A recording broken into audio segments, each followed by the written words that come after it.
sa kasulatan. Ang paksa po natin ngayon ay hinggil po doon sa ano po ba ang pagkakaiba ng Almighty at Mighty God.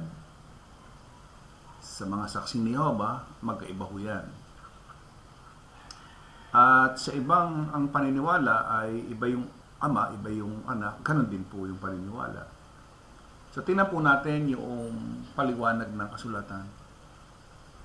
Dito po sa Genesis 17:1, at nang si Abram ay may 99 na taon ay napakita ang Panginoon kay Abram at sa kanya nagsabi, ako ang Diyos na makapangyarihan sa lahat, lumakad ka sa harapan ko at magpakasakdal ka.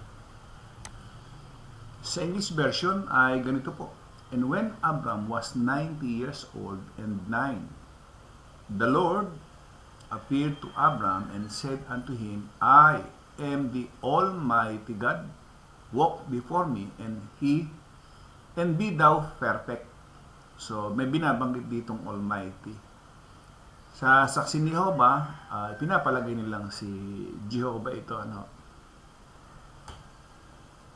So the scripture, and it came to be when Abram was 99 years old that YAHWH appeared to Abram and said to him, I am El Shaddai, walk before me and be perfect. So, siya ho yung Almighty God na binabanggit. Ngayon, ang pinag-uusapan nun natin dito ay ano ba yung pagkakaiba ng Almighty God at saka Mighty God? Kasi para sa saksi ni Jehovah, yung Mesias, si YAHWH na nakilala nilang Jesus ay Mighty God. Kasi pag pinabasa natin yung nebis ng mga Isayas, sabi niya, sapagkat sa atin ay pinanganak ang isang bata, sa atin ay ibinigay ang isang anak na lalaki at ang pamamahala ay maatang sa kanyang balikat. At ang kanyang pangalan ay tatawaging kamangha-mangha, tagapayo, makapangyarihang Diyos, walang hanggang Ama, Pangulo ng Kapayapaan. Medyo pag nalingat ka rito, ayan, tinatawag diyang Mighty God po siya, the Mighty God. Ngayon, pag sinabing the Mighty God, sabi ng saksi ni Jehovah, yung Mighty God ay magkaiba doon sa Almighty God. Pagka hindi ka matalas-talas, so magkaiba yung Mighty God, Almighty God. Pero tinatawag dito sa 9:6 na Mighty God, ibig sabihin Diyos. Medyo mabibigla sila. Kasi tinatawag na Diyos yan eh. O sasabihin nila maliit na Diyos. Yun ho yung mga dagdag. So dito, tinatawag siyang Mighty God. 9:6, hindi nila po pwedeng sabihin na hindi ito yung Mesias o yung tinatawag nilang Jesus. Si Jehovah ang wika ay Almighty. Hindi siya Mighty. Ayan. So, lesser. Halimbawa, katulad nitong nakalagay sa Genesis 49. His bow abode in strength. In the arms of his hand were made strong by the hands of the mighty God of Jacob. From thence is the shepherd, the stone of Israel. Tinawag na Mighty God. Kung sasabihin nila na si Jehovah ay Almighty, hindi siya Mighty, sino ito? Sino itong binabanggit ditong the Mighty God? Ito ba yung Mesias?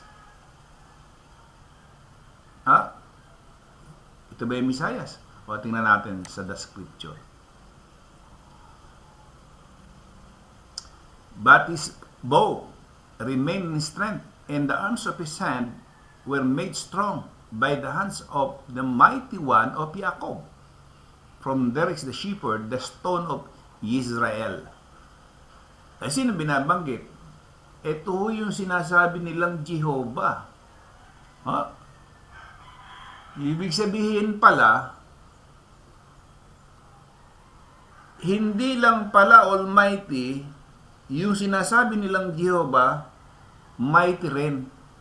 Paano ngayon ho yan? Nakalagay sa 9:6 ng Isaias is, siya ay mighty God. Ano? Kasi sa kasulatan, yung Almighty at saka yung Mighty, wala naman ho siyang pinagkaiba. Bakit? Iisang Diyos lang. Iisang Diyos yung may tangan nung Almighty at saka yung Mighty. Ano? Yung makapangyarihan sa lahat na sinasabi nila. So, dito binabanggit na yung Mighty o si YAHWH, na tinatawag nilang Jehovah.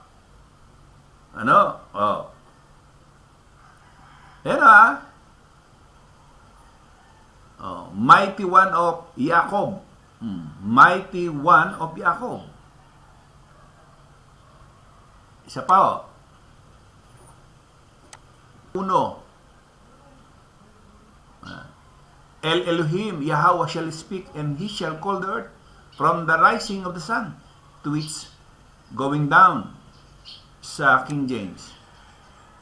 A psalm of Asaph, the mighty God, even the Lord, had spoken and called the earth from the rising of the sun unto the going down thereof. So, yung tinatawag dito, the mighty God, pertaining yung Lord, na tinatawag nilang Jehovah, hindi ba? So, ibig sabihin lamang hindi mo pala pwedeng sabihin na yung Diyos na tinatawag nilang Jehovah ay Almighty lang. Binabanggit dito, siya ay mighty. Sa kasulatan, yung Almighty at saka yung mighty, iisa lang ang may dala. Iisa lang. Yung iisang Diyos. Kasi sa saksi ni Jehovah, yung Misaya para sa kanila ay itinuturing nilang isang maliit na Diyos. Nakuha niya? So, ayan. Dito pa lamang ilang talata pa lamang yan na nakikita natin, pinakikita nandito, sino ba yung Almighty, sino ba yung Mighty. Yung Jehovah na sinasabi nila, mighty rin. Sa kasulatan kasi, yung salitang Almighty, yung salitang Mighty, iisa lang ang pinatutungkulan. Yung iisang Diyos. Hindi dalawa Diyos. Hindi tatlo Diyos. Para doon sa mga Trinitarian. Isa lang. Ayan, kaunting kaalaman mula sa kasulatan. Maraming pong salamat sa inyo lahat.